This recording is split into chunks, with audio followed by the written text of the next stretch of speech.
alcohol has become exceedingly normalized to the point where we don't really question it. We don't ask why we're consuming it. We're not asking why all of our staff gatherings center around alcohol or maybe take place in a winery or at a brewery. We don't question the fact that there will probably be a lot of folks who call in sick after the staff holiday party, even though we should probably be looking at that. Welcome to the Optimized Workplace. Today, I am joined by Amy Willis, the founder of Hol Well. What a great name and a great concept. A holistic sober coach.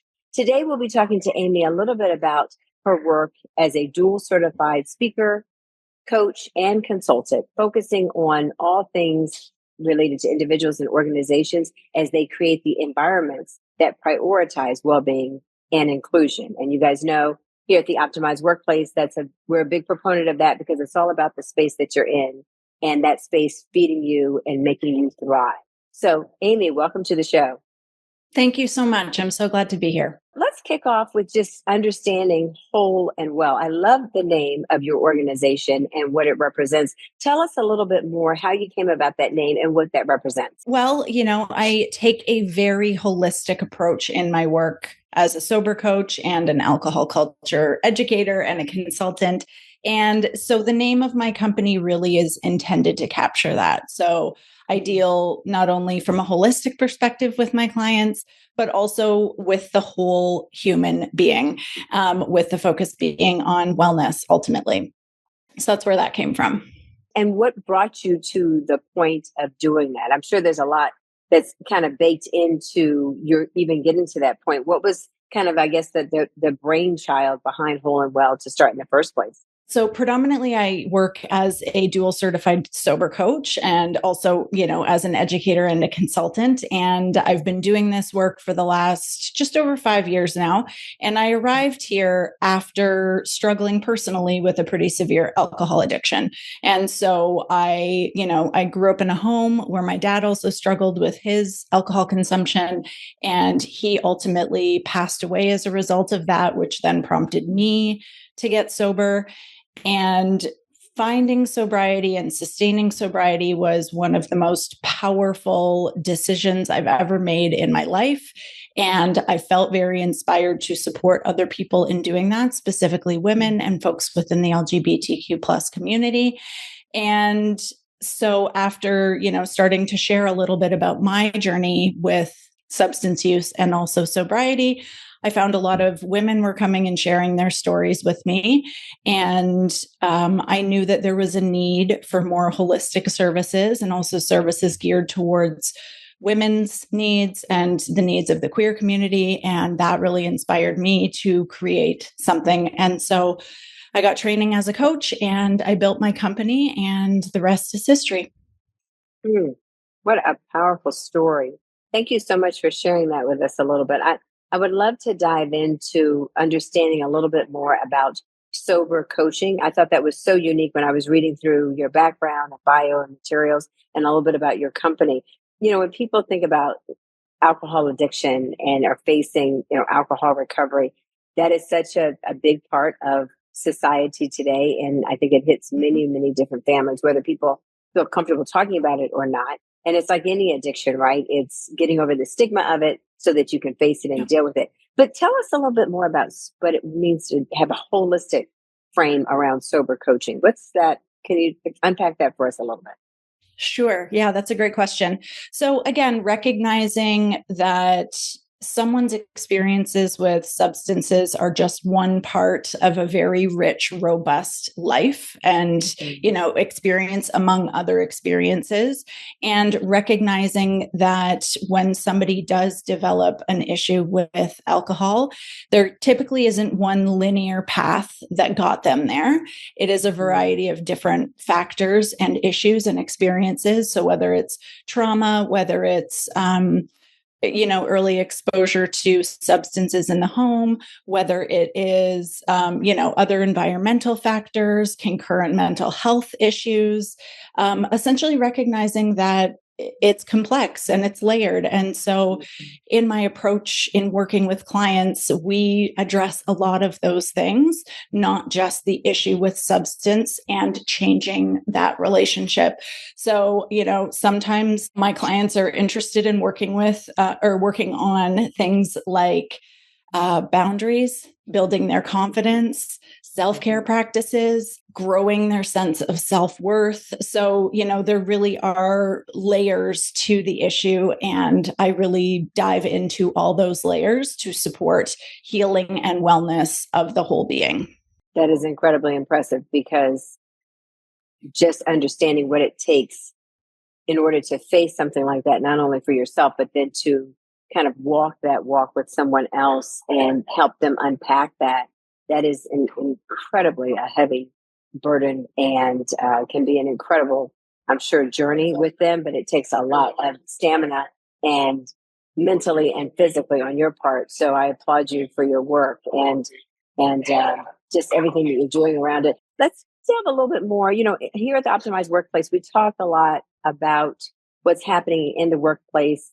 I would assume, or I shouldn't say I assume, but undoubtedly, addictions, challenges people have around addiction, especially alcohol, probably do surface at some point in the work environment or somewhere along those lines.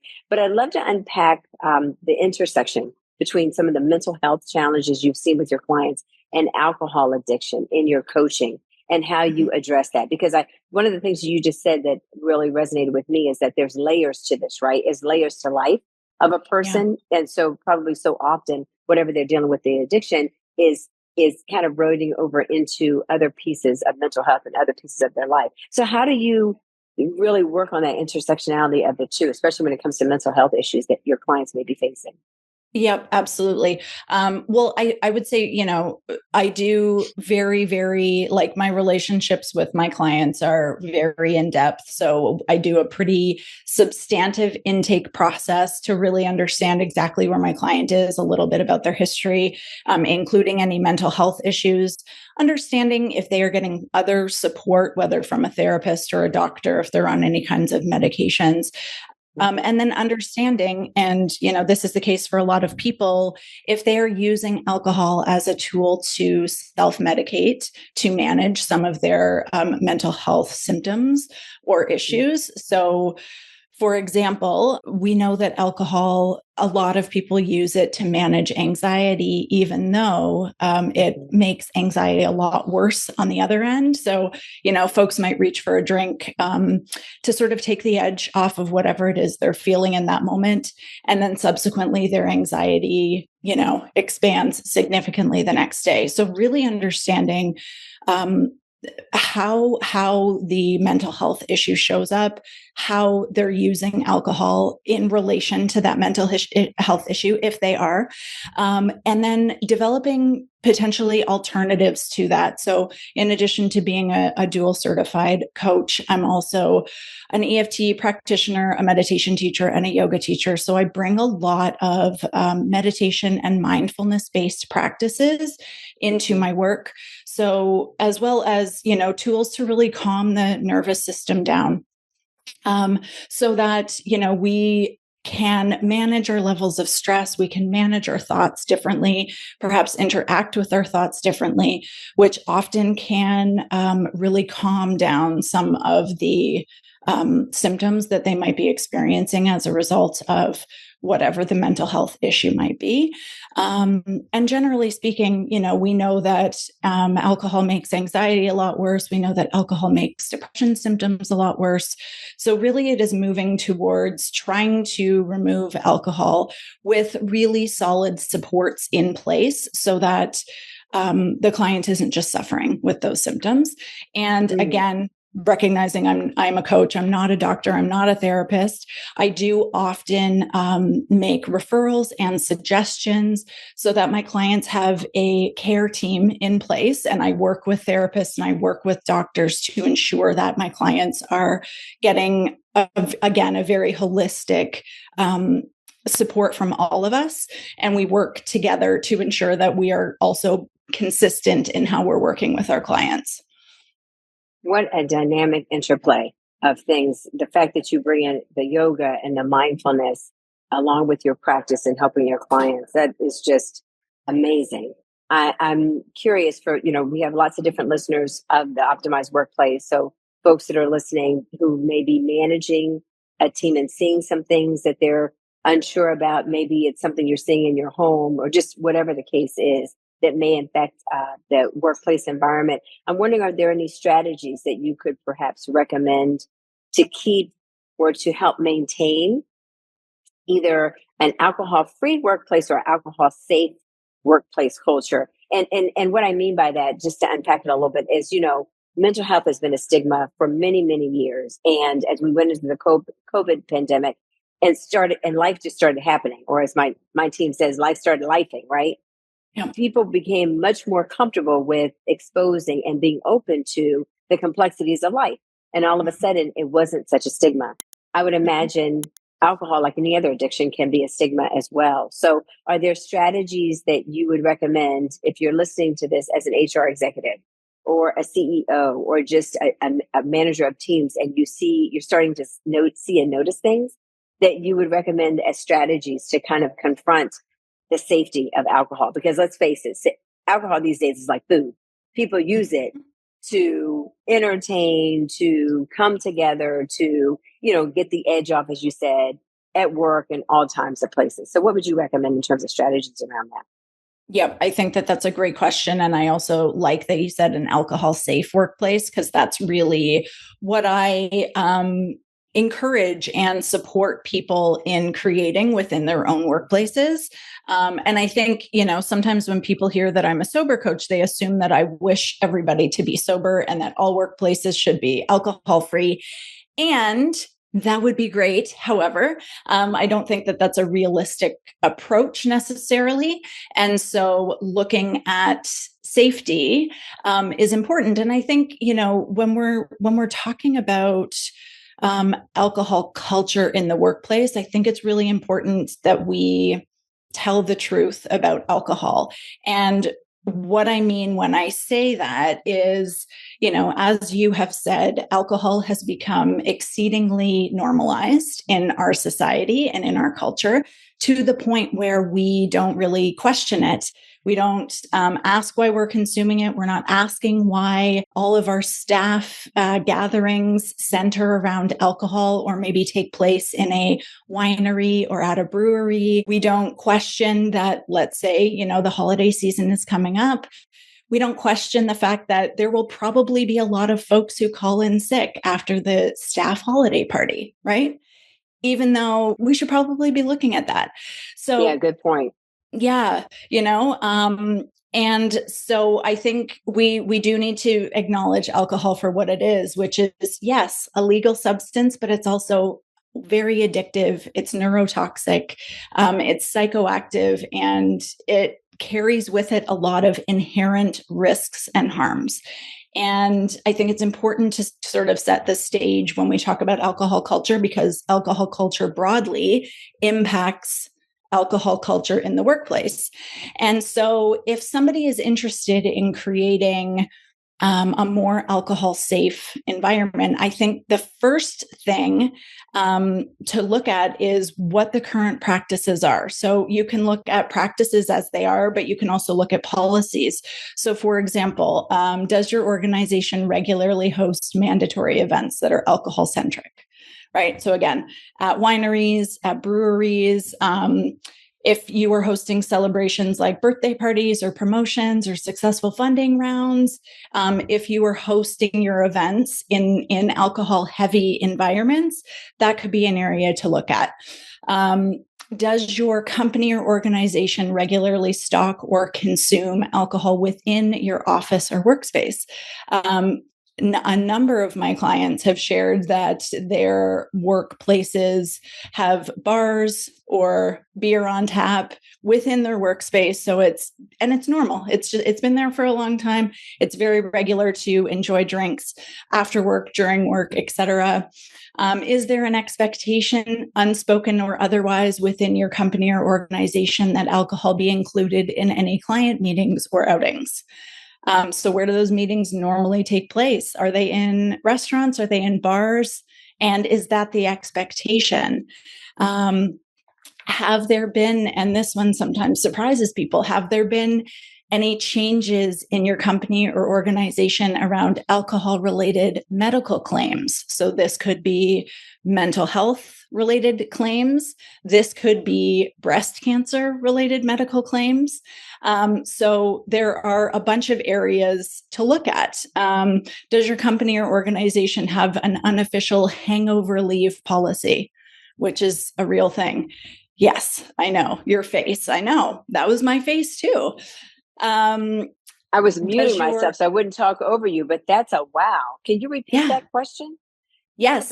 Does your company or organization have an unofficial hangover leave policy? So kind of like what I had said earlier, is it just a normal expectation that many people will call in sick the day after a company party? So you're telling me that there are companies out there that actually have a policy as such in place. Obviously, if you're quoting it, that's a normal thing in some companies. So it's not written in, but it's more of an unofficial like expectation. And there's no questioning of it, right? There's no questioning that people are taking sick days because this thing happened the day prior. Yeah.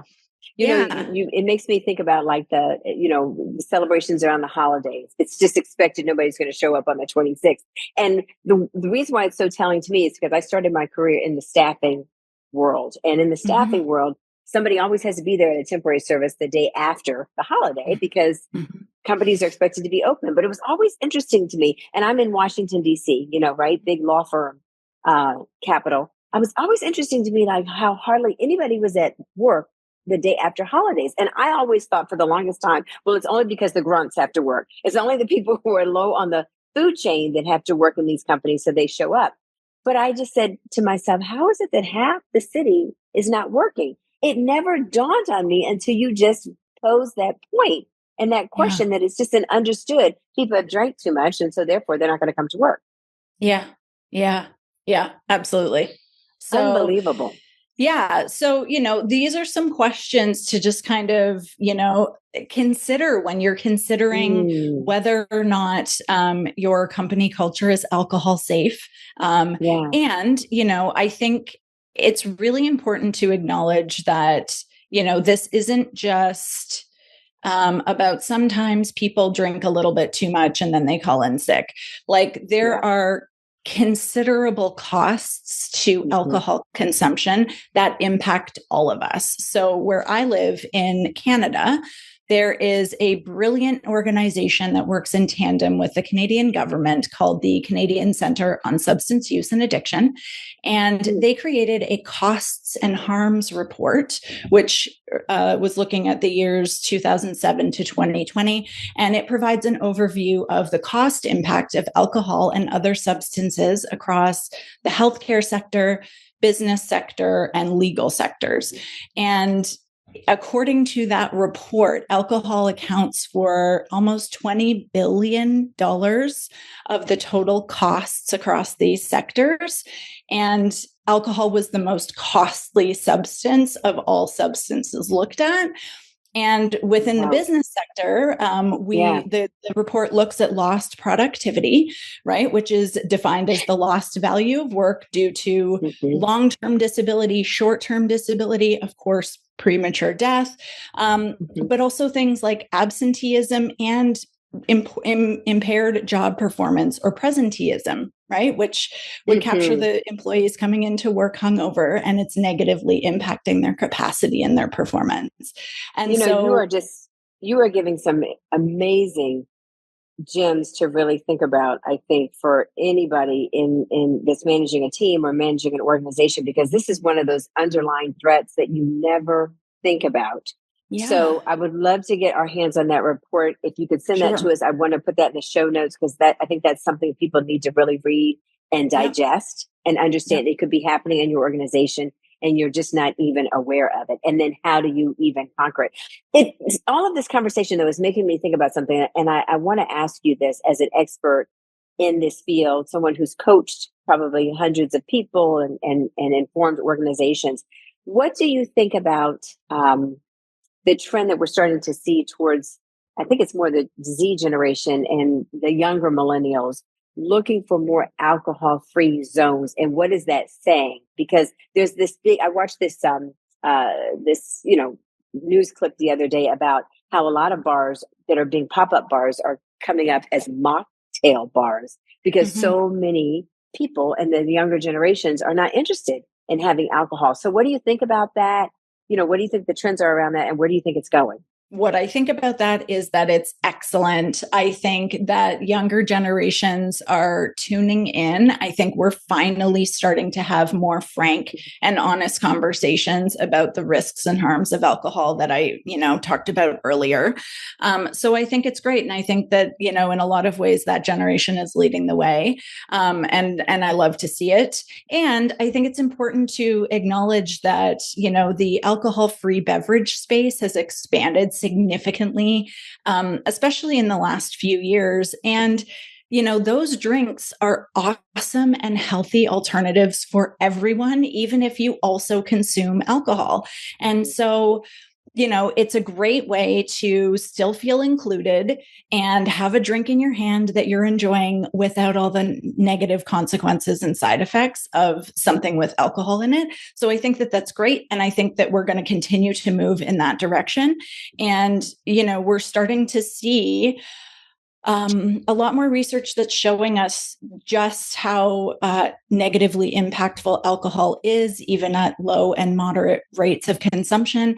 And so I think slowly the tide is starting to turn on alcohol, which is great and positive. Yeah.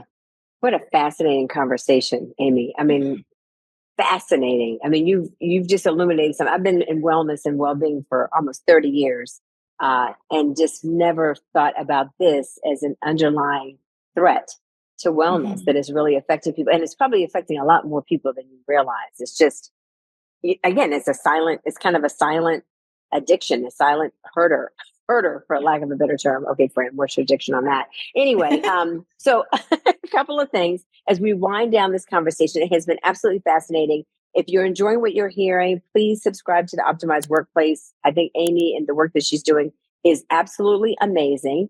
As we wind this conversation down, everything that she shared will be in the show notes. We'll make sure you know how to get a hold of her if you'd like to. Amy, I'd love you to share again, if you're a leader, manager, HR executive, what have you, listening to this call, can you share with us maybe a nugget or two in terms of how you work with organizations if they're interested in reaching out to you and they haven't necessarily highlighted a problem, but they again want to create awareness? I just came back from an HR executive leadership and wellness conference, and there are so many different facets. Now we call it the eight facets of wellness, right? But I think this is another facet that people don't even know about. So if they'd like to start to work with you or would like to bring you in, how do companies work with you? Can you share a little bit? Yeah. So, it really starts with an initial assessment of like what the existing policies look like, and then what's actually happening in practice, to really gauge a starting point and really truly understand, like, sure, the policy says this, but what does it actually look like? How is this impacting the organization and the people within it? We would establish some goals together. So where would they like to see themselves? How do we actually measure that?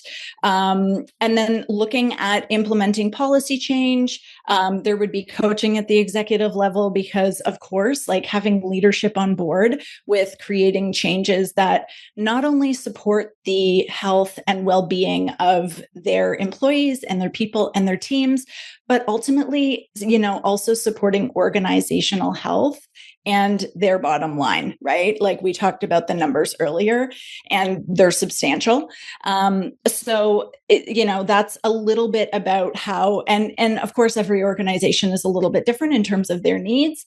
But that would be sort of some of the starting points if an organization was interested in changing their alcohol culture. I love that. Thank you so much. Before we let you go, I love to Yes. ask my guests, and especially you, having such an amazing journey and being so authentic and real about sharing your story. Can you share with us what you do to maintain a healthy, well lifestyle for yourself personally? being on the Mhm. other side of it, I'd love to hear a little bit about what you do for your own self-care. Yeah, that's a great question.